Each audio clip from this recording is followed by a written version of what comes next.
The meaning of the movie author Orpheus to read for minutes published 10.03. 2020 updated 10.03.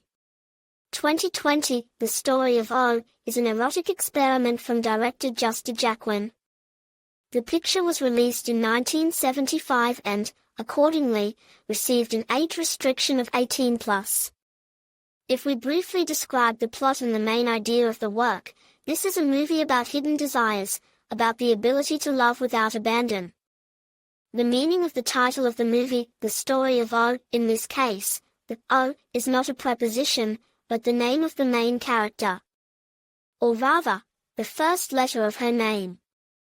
When the action in the mysterious castle begins, the girl meets the other guests of the manor. They introduce themselves to her by their names, and she calls only the first letter of her full name. From that moment until the end of the movie, the narrator, the voiceover, calls the protagonist O, and the way other characters address her, we simply do not hear. Basically, her name from the mouths of surrounding characters is replaced by pronouns, depending on the status and closeness of communication, you or you. The meaning of the movie, The Story of O and her lover Renee are traveling from an afternoon stroll in the park in a cab, and Renee demands that the girl remove whatever is under her dress. O is afraid to ask questions lest the cab driver pay attention, so she obediently complies. Then Renee personally cuts off her bra straps, and the heroine is left completely naked under her dress. He brings her to Rousey Manor and tells her to get out and obey whatever is asked of her in that castle. To her question as to why he is not coming with her, Renee replies that he will sit and wait for her here in the car. In fact, the young man does not show up at the castle until a day later. During this time, O learns what will await her in this house. She will give herself to all men and receive a well-to-do life for it, but two other rules must be followed. The first is to never make eye contact with the male residents of the estate, and the second is to always give them what they demand at the first request. Violation of either of these rules will result in punishment in the form of lashes. At the same time, each guest of the castle has her own servant, who is obliged to tie the girl to the bed for the night and execute the punishments assigned to her.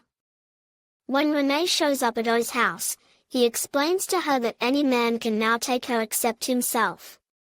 This is necessary so that he can prove that, in reality, O belongs to him alone. The heroine agrees to stay in the castle and passes all the tests. At first she dislikes this attitude to herself, but gradually she realizes that such a life brings her pleasure. Moreover, she is eager to prove to Renee and all the men in the castle that she loves only her lover, and for his sake she is ready to endure all the trials.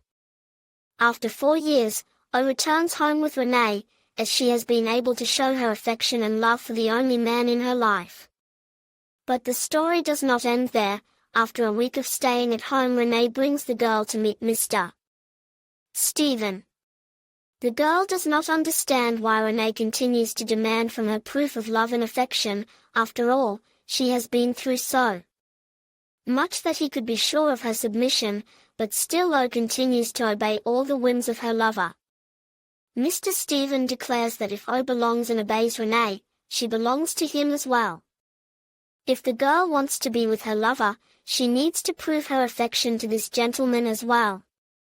On the first night the heroine cannot follow Stephen's orders, but later she finds the strength and even desire. She gets pleasure and completely submits to the new master.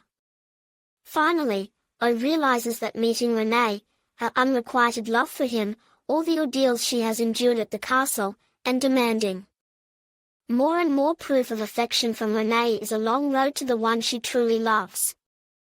Stephen and O realize that they belong only to each other. O decides to brand her body with Stephen's initials.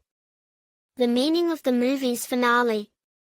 Meanwhile, Renee and O meet Jacqueline, and spend a lot of time as a threesome.